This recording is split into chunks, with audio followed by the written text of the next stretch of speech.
সকলেই জানেন আমফান নামটি আসছে, গ্রীষ্মকাল। এই সময়টা আমরা আমটা খাই, পাকা আম। আরে আমফানও চলে আসছে এবং না বললেও কিছু হবে না, বলতে তো হবে বলেই। এবং এই ঝড়টা আমি শুনছি খুব দীপ্ত হবে, মানে একটু গভীর হবে এবং স্ট্রেংথটা বেশি থাকবে। ফলে এটা এক একজন এক এক রকম বলছে। কেউ কেউ বলছে আইলার থেকেও বেশি বাড়তে পারে, আবার কেউ কেউ বলছে বুলবুল আইলা সবটাকে হার মানিয়ে দেবে, এত জোর হবে। অ্যাকচুয়াল আজকে থেকে আমরা যতটুকু জানতে পেরেছি আবহাওয়াবিদদের কাছ থেকে, যে আজ সারাদিন আজ রাতে বৃষ্টি হবে, কালও বৃষ্টি হবে, কিন্তু বেলা 2টো নাগাদ কালকে হিট করবে সাগরে, দক্ষিণ 24 পরগনায়, এবং তারপরে সেটা চলবে প্রায় মধ্যরাত্রি পর্যন্ত। মধ্যরাত্রি পর্যন্ত চলে সকালের দিকে, তারপরে ওটা বাংলাদেশের দিকে চলে যাবে। কিন্তু একটা জিনিস বারবার সবাইকে যেটা আমি বলছি, অনেক সময় আমরা করি কি, যখন ঝড় আসে তখন ভাবি ঝড় আসে আমি ঘরে থাকি, যেই ঝড়টা থেমে গেল আমাদের প্রবণতা হচ্ছে আমরা একটু বেরিয়ে যাই, একটু ঝড় থেমে গেছে, হয়ে গেছে। এই ঝড়টা কিন্তু তার নয়। যখন মেন হিট করবে সেটা হচ্ছে চোখটা, হেডটা, তারপরে হিট করবে আরেকবার চোখটা, আই। এই ঝড়ের 3টে অংশ। আমাদের যেমন শরীরের অংশ থাকে মাথা, শরীর, পা, এই লেজ ওদের আবার মাথা, শরীর, লেজ, সরি মাথা, চোখ আর লেজ, টেল, হেড, আই, টেল। এবার হচ্ছে প্রথমে যেটা হিট করবে সেটা হচ্ছে মাথা হিট করবে। যখনই দেখবেন ঝড়টা থেমে যাচ্ছে, ভাববেন না যে থেমে গেল, আর একটা বড় দমকা আসবে, এবং লাস্ট দমকাটা হচ্ছে টেল, ওটা একদম মুড়িয়ে দিয়ে নিয়ে চলে যায়। উড়িষ্যায় আপনারা জানেন যখন ফণী হয়েছিল তখন ম্যাক্সিমামটা উড়ে গিয়েছিল টেলটায়, কারণ সবাই ভেবেছে ঝড় চলে গেছে, বেরিয়ে গেছে। এবং আজকে আপনাদের কাছে আগে এসে প্রেস করার আমার একটাই কারণ, যে আমি সবাইকে স্বনির্বন্ধ অনুরোধ করবো থ্রু মিডিয়া, এবং আপনারা যদি একটু দয়া করে আপনাদের ওখানে বারবার এটা একটু বিজ্ঞপ্তি হিসেবে যদি প্রকাশ করেন যে সরকারের আবেদন, তাহলে অনেক মানুষ জানতে পারবে। অনেক মানুষ জানতে পারবে না, কারণ তাদের অলরেডি আমরা তুলে অন্য জায়গায় রেখেছি, ফ্লাড সেন্টার, রিলিফ সেন্টার, বিভিন্ন জায়গায়। কিন্তু অন্তত অন্য লোকেরা জানতে পারবে যে কালকে বেলা 11টা-12টার পর থেকে বেটার, যাদের পাকা বাড়ি, যারা থাকতে পারে ভালো কোনো বাড়ির ঠিক আছে, মজবুত আছে, তারা বাড়িতে থাকবে। প্লিজ দয়া করে কালকে দিনটা, রাত্রিটাও একদম ভোরবেলা পর্যন্ত খুব ডেঞ্জারাস সবার জন্য, এটা কলকাতার জন্য। কারণ ওই ঝড়টা যখন আসবে তার ধাক্কা কিন্তু কলকাতা, উত্তর 24 পরগনা, দক্ষিণ 24 পরগনা, মিদনাপুর পূর্ব, মিদনাপুর পশ্চিম, এমনকি আরো কিছু কিছু জেলায় ঢুকে যাবে। সেটা যতক্ষণ না হচ্ছে আমরা সবটা বুঝতে পারবো। টোটালটাই আনসার্টেন। প্রকৃতিকে তো সম্পূর্ণ গ্যারান্টি করা যায় না, আর প্রকৃতির থেকে সমস্ত উত্তর একসাথে পাওয়া যায়, নজর রাখতে হয়, এলাকা বাড়াতে হবে। অর্থাৎ এখনো পর্যন্ত যেটা অরেঞ্জ জোন দেখাচ্ছে আবহাওয়াবিদরা, কালকে কিন্তু ওটা রেড জোন হয়ে যাবে। এবং কালকের রেড জোনটা হচ্ছে, ওটা হচ্ছে প্রাকৃতিক দুর্যোগের রেড জোন, কোভিডের নয়। রেডটাই মনে রাখবেন, রেড প্লাস স্টার, 3টে ধাক্কা, হেডের ধাক্কা, আইয়ের ধাক্কা, টেলের ধাক্কা। যতক্ষণ কমপ্লিট না হচ্ছে সকাল পর্যন্ত চলবে, কালকে দুপুর থেকে শুরু করে পরশুদিন সকাল পর্যন্ত চলবে। সুতরাং এক্ষুনি থেমে গেল, বেরিয়ে গেলাম, উড়িয়ে নিয়ে চলে গেল, এটা করতে যাবেন না। কারণ এই সময় ম্যাক্সিমাম কি হয়, বিদ্যুতের খুঁটে উড়ে যায়, গাছ উড়ে যায়, গিয়ে মানুষের গায়ে পড়ে যায়, বাড়ির টিন উড়ে গিয়ে গলা থেকে নিয়ে বেরিয়ে যায়, গাছে চাপা পড়ে মানুষ মারা যায়। যারা সমুদ্রের মধ্যে থাকে, আমরা তো সবাইকে বারণ করছি না যাওয়ার জন্য, কারণ সমুদ্র উপকূলবর্তী অঞ্চল হিসেবে মনে রাখবে এটা কতগুলো জায়গায় খুব প্রিকশন নিচ্ছি আমরা। যেটা বিশেষ করে অনেকগুলো এলাকা আছে, যেমন সাগর, মৌসুমী আইল্যান্ড, প্যাসারগঞ্জ, গোসাবা, নামখানা, গোলামারি, কাকদ্বীপও আছে, বাসন্তী অনেকটাই আছে, ক্যানিংও সমুদ্র উপকূলবর্তী এগুলো আছে, মাতলা নদীর তীর ঘিরে। দক্ষিণ চব্বিশ পরগনা সবচেয়ে বেশি এফেক্টেড হবে, এবং দক্ষিণ চব্বিশ পরগনার পাশেই হচ্ছে উত্তর চব্বিশ পরগনা। সুতরাং উত্তর চব্বিশ পরগনা তো জেনে রাখবে, সব জায়গাগুলো আমরা বলতে পারছি না, বাট আগের বার যেগুলো হয়েছিল মেনলি আপনারা জানেন, হাসনাবাদ, বসিরহাট, ওদিকে আপনার সন্দেশখালী, এই সমস্ত যে জায়গাগুলো আছে অধ্যুষিত ওই জায়গাগুলো। মিদনাপুরে যেমন হবে, মিদনাপুর পূর্বে আমরা অ্যাডিকুয়েট ভাবে দেখতে পাচ্ছি, যেটা মিদনাপুরেও সেরকম মনে রাখবেন যে রামনগর, খেজুরি, সুতাহাটা, এইসব জায়গাগুলো হবে, এবং আরো কিছু জায়গা মেদিনীপুর পশ্চিমও কিছু আছে। মিদনাপুর পশ্চিমে যে কোনো ঝড়টা হলে দাঁতন টাতন এগুলো তো হয় ক্ষতিগ্রস্ত, দাঁতন, নারায়ণগড় বা আরো কিছু এলাকা আছে, কিন্তু ওটা থেকে বর্ডারটাকে বাড়াতে হয়। আমরা সব রকম ভাবে প্রস্তুত আছি, এবং আমরা অলরেডি পরশুদিন থেকে আমাদের টাস্ক ফোর্স কাজ শুরু করেছে, যেটা চিফ সেক্রেটারির নেতৃত্বে। অল ডিএমদের অলরেডি ইনস্ট্রাকশন দেওয়া হয়েছে, অল এসপিদের, পুলিশ কমিশনের, এবং up to IC level, up to booth level, video level. আমরা ইতিমধ্যেই টেম্পোরারি শেল্টার, ফ্লাড শেল্টার তো অলরেডি আমরা অনেকগুলো তৈরি করেছি, আপনারা জানেন আমাদের গভর্নমেন্ট আসার পরে। সেটা অনেককে রাখাটা আমাদের পক্ষে সুবিধে হয়, কিন্তু যেহেতু এখন কোভিডে চলছে, সোশ্যাল ডিস্টেন্সিংয়ের ব্যাপারও আছে, সেটা কতদূর চেষ্টা করা হবে, বাট মানুষ যখন বিপদে পড়ে, জীবন মৃত্যুর খেলা চলে, তখন মানুষ মানুষকে ডিসাইড করে নেয়। তাদের আমরা নিশ্চয়ই বলবো যে তারা যতটা পারবে তাদের গামছা বা কাপড়ের আছে ওই দিয়ে অন্তত মাস্কের মতো করে ব্যবহার করবে, কিন্তু যতটা পারবে এটা আমরা বলছি আর কি। আমরা social distancing and mask, sanitation ওগুলো করেছি যতটা পেরেছি। জল সবচেয়ে ভালো স্যানিটেশন করে, আপনারা জানেন, ড্রিঙ্কিং ওয়াটার, টয়লেট ফেসিলিটিস, বাচ্চাদের জন্য বেবি ফুড, যারা থাকবে ওখানে তাদের খাবার, রেগুলার পরিষ্কার, হেলথ স্ক্রিনিং, এগুলো করা হয়েছে জায়গা। কিন্তু মনে রাখবেন, যখন দুর্যোগ হয় তখন তো সবাই নিজে বাঁচতে চায়, তখন সবটা হয়তো করা যায় না, চেষ্টা করলেও করা যায় না, নিজেদের মতো করে নিজেদেরও করে নিতে হবে। সাউথ চব্বিশ পরগনায় প্রায় এখনো পর্যন্ত আমরা 2 লক্ষ মানুষকে ঘর থেকে সরিয়ে নিয়ে এসেছি, flood shelter, relief shelter, school, বিভিন্ন জায়গায়। দক্ষিণ চব্বিশ পরগনায় 50,000 প্রায়, তাই উত্তর চব্বিশ পরগনায় 50,000, দক্ষিণ চব্বিশ পরগনায় 2 লক্ষ লোককে আমরা তুলে নিয়েছি। উত্তর চব্বিশ পরগনায় 50,000-এর মধ্যে এখনো পর্যন্ত তুলে নিয়েছি আমরা। পূর্ব মেদিনীপুরে প্রায় 40,000 লোককে তুলে নেওয়া হয়েছে এই আশ্রয়, আর পশ্চিম মেদিনীপুরে প্রায় 10,000-এর মতো মানুষকে তুলে নেওয়া হয়েছে ত্রাণের যে সমস্ত শিবির হয়, মানে আশ্রয় কেন্দ্রে। তার কারণ এখানে আপনারা দেখতে পাচ্ছেন সংখ্যাটা প্রায় 3 লাখের মতো হয়ে গেল। বুলবুলে আমরা তুলেছিলাম প্রায় 1,80,000 মানুষ, ইভাকুয়েট করেছিলাম। আর এবারে কিন্তু অলরেডি আমরা প্রায় 3 লক্ষ মানুষকে তার বাড়ি থেকে সরিয়ে এনে ত্রাণ সেন্টারগুলোতে রাখা হয়েছে, রিলিফ সেন্টারগুলোতে, বা আমাদের যেখানে ওখানে নানা রকম রিলিফ সেন্টার আছে, তারপরে আমরা ফ্ল্যাট সেন্টার তৈরি করেছি, সেগুলোতে স্কুল আছে, যতটা করা হচ্ছে। এছাড়াও আমাদের এনডিআরএফ টিম, এসডিআরএফ টিম, যেগুলো ডিজাস্টারের টিম হয়, আপনারা জানেন এখন প্রত্যেকটা রাজ্য সরকার, আমি রেলের সময়টা করেছিলাম বলে আমার মনে আছে, যখনই কোনো অ্যাক্সিডেন্ট হয় এনডিআরএফকে বলাই থাকে, রেলের সাথে একটা প্যাকেজ করা থাকে, ওরাই তারা না পেয়ে। সুতরাং এটা স্টেট গভর্নমেন্টের একটা প্যাকেজ এনডিআরএফের সাথে করা আছে সেন্ট্রালে, যখনই কোনো ইনসিডেন্ট হবে তারা না পেয়ে।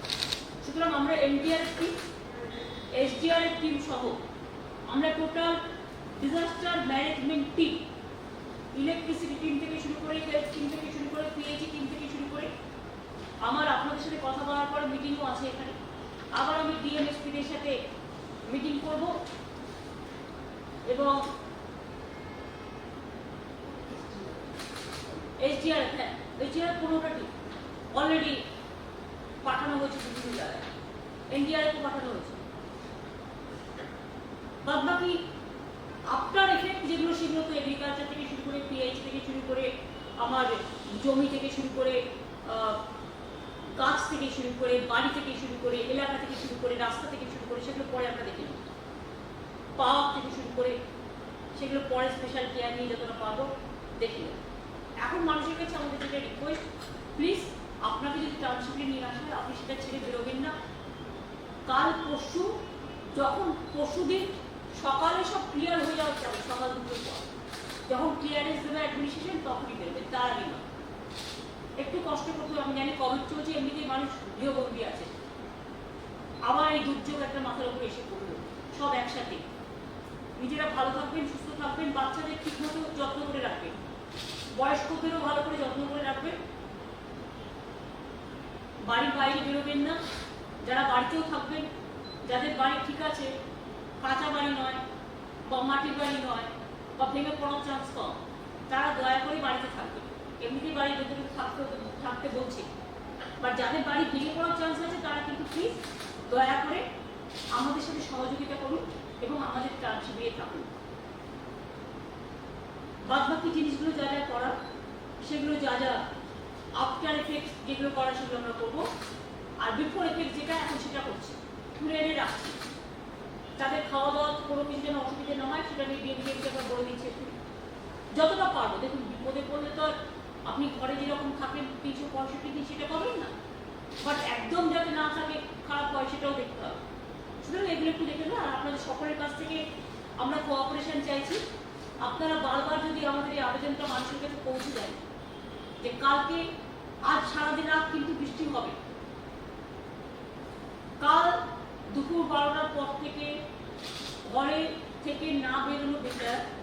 কারণ বলছে দুটোই হিট করবে, কিন্তু যখন হিট করে তার কিছুক্ষণ আগের থেকেই দুর্দান্ত বেগে চলতে শুরু করবে, এবং হাওয়া বলছে কত কিলোমিটার, 150-160 কিলোমিটার বেগে। সুতরাং ইটস ভেরি ডিফিকাল্ট এখন থেকে এগুলোকে সব জানা। সুতরাং যতটা ইনফরমেশন পাচ্ছি সেই ইনফরমেশনের ভিত্তিতে আমরা কাজ করছি। এবং ইতিমধ্যে আপনারা শুনেছেন কোভিড নিয়ে আমার ডিএমরা কাজ করেছেন, এসপিরা, পুলিশ থেকে শুরু করে administration, health worker, disaster all, পুরো গভর্নমেন্ট। এবং মাইগ্রেন্ট ওয়ার্কাররা আসছেন, তাদেরও জেলায় জেলায় পৌঁছে দেওয়া হচ্ছে। প্রতিদিনই প্রায় 8-10 হাজার আসছেন, এবং ইতিমধ্যে প্রায় 1,300,000 এসে গেছে, এবং আরও আমরা বগি বাড়াতে বলছি যাতে 10 দিনের মধ্যে আরও 4-5 লাখ লোক এসে যায়।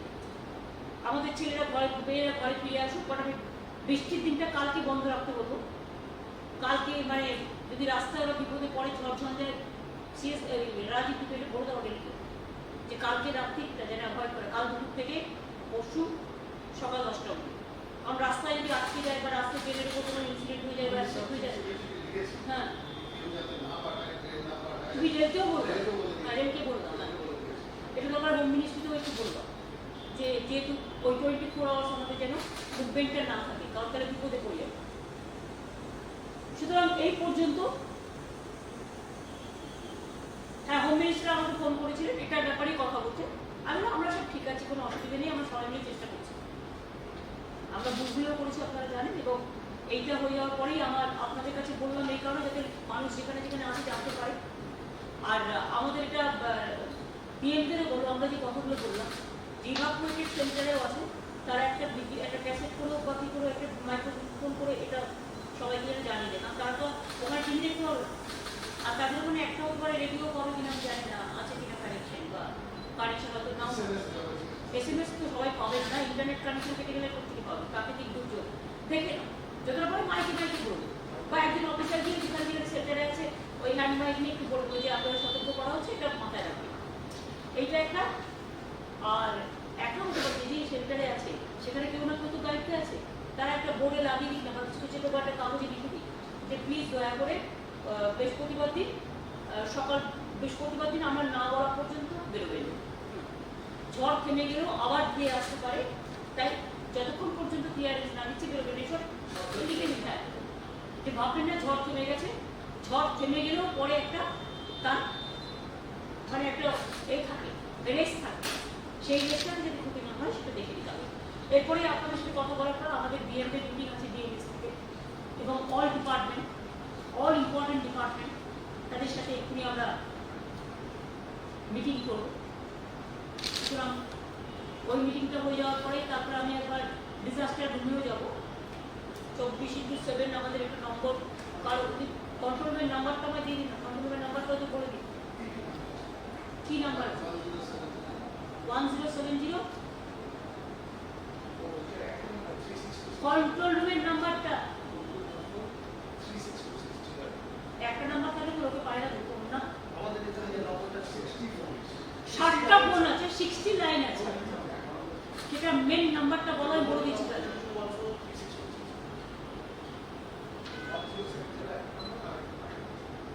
নাম্বারটা আমি দিই, আমি বলে দিচ্ছি প্লিজ।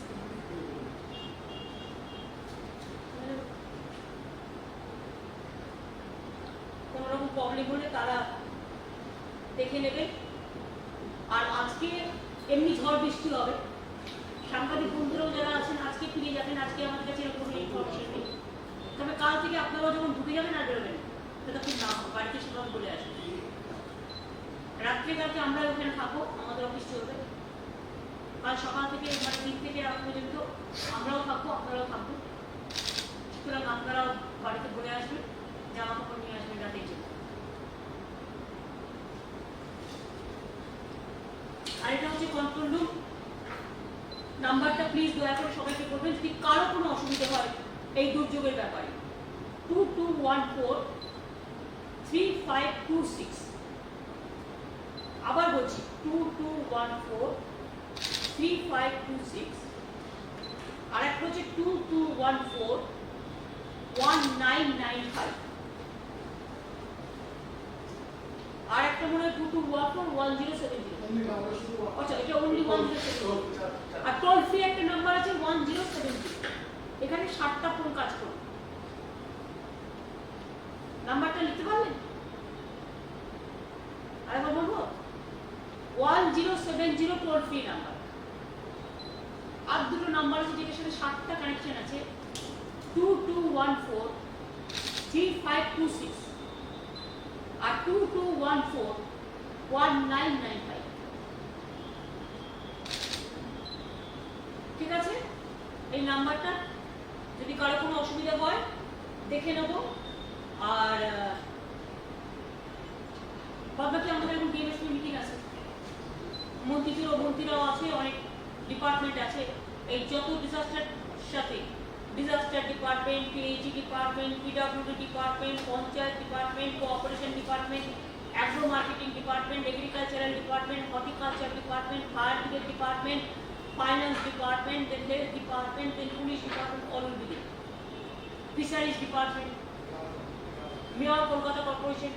আপনারা থাকতেই পারেন, থাকুন, আপনারা থাকুন, ওখানে দেখে নিন, তাহলে ওদের লাইভে রেখে দাও।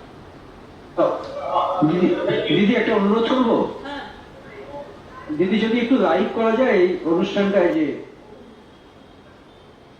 ডিএমএসপি তে যদি লাইভ করেন না, সেটা করছি, কিন্তু বেশিটা করা যাবে না তো, যেহেতু মিনিস্টার আছে, কে কার মতো কথা বলবে না বলবে বোঝেন তো। আমরা শুধু ইনস্ট্রাকশনটা করবো আজকে, আর অন্য কিছু করবো। ঠিক আছে, আপনারা লাইভ করে নিন, বাট শুধু ইনস্ট্রাকশনটা করবো।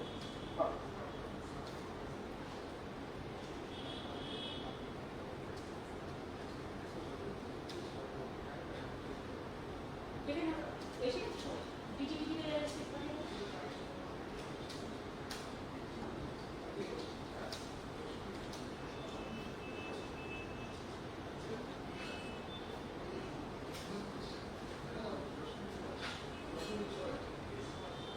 আজকে কোনো প্রশ্ন নেই, আজকে সব ভুলে আজকে শুধু ইনফরমেশন।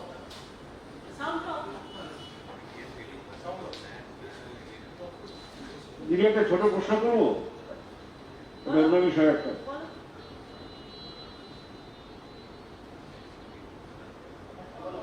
হ্যাঁ বলছি, শুক্রবার বিরোধী দলগুলো নিয়ে একটা আলোচনা আছে করোনা পরিস্থিতি নিয়ে, এটা নিয়ে যদি একটু বলেন কিছু। আমরা জানতে চাইছি আপনি আর কি করবেন। আমরা কিছু সেক্টর লিডার যারা শারদজি বলেছেন, সোনিয়াজিও বলেছেন, স্টালিনও বলেছেন, এবং সীতারাম ইয়েচুরিও আছে, আরো যারা যারা আছে, হেমন্ত সোরেন থেকে শুরু করে উদ্ধব ঠাকরে থেকে শুরু করে এরকম কিছু রাজনৈতিক অপোজিশন পার্টি, তারা কোভিড নিয়ে আলোচনা করবে। ভালো, এটা সরকার শুধু তো আমরা কোভিড নিয়ে অলওয়েজ আলোচনা করি, তো একটু বিরোধীরা একটু আলোচনা করবে